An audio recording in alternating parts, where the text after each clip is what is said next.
One question that comes up over and over again with landlords is with regards to pets versus service animals versus emotional support animals, and what is required and what we can and cannot disallow when we are leasing rental property. So we can disallow pets if we want to, although our recommendation is that we allow pets with conditions.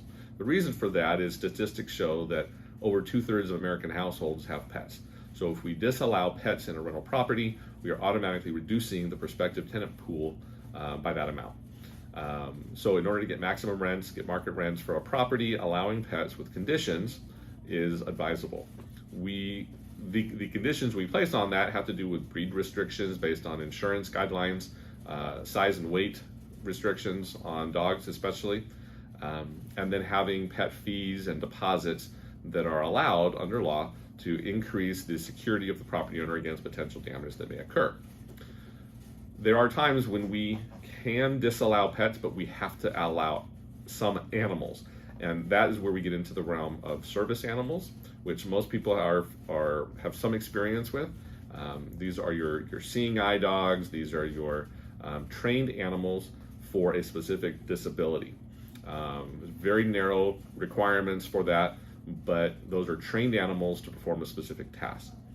In the last several years, the government has allowed what's called emotional support animals, and these are animals that are not trained, but which provide a specific therapeutic value to a person based on an emotional or physical health issue.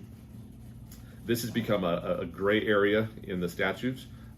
It has become the #1 claim for housing complaints, for fair housing complaints, where the government gets involved and accuses a landlord of discrimination, where allowances are not made for emotional support animals.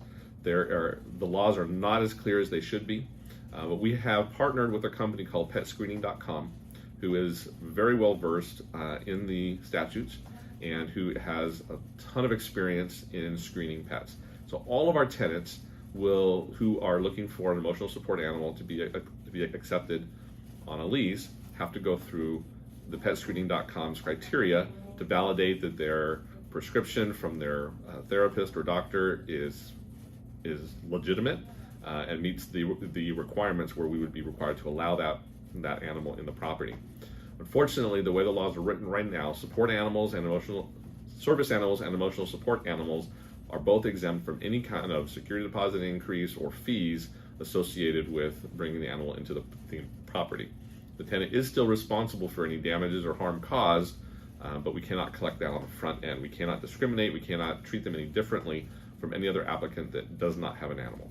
When there's a family pet involved, yes, we can collect deposits and fees. When there's a service animal or emotional support animal, unfortunately we cannot, and we have designed our processes to monitor that as closely as we are allowed to within law.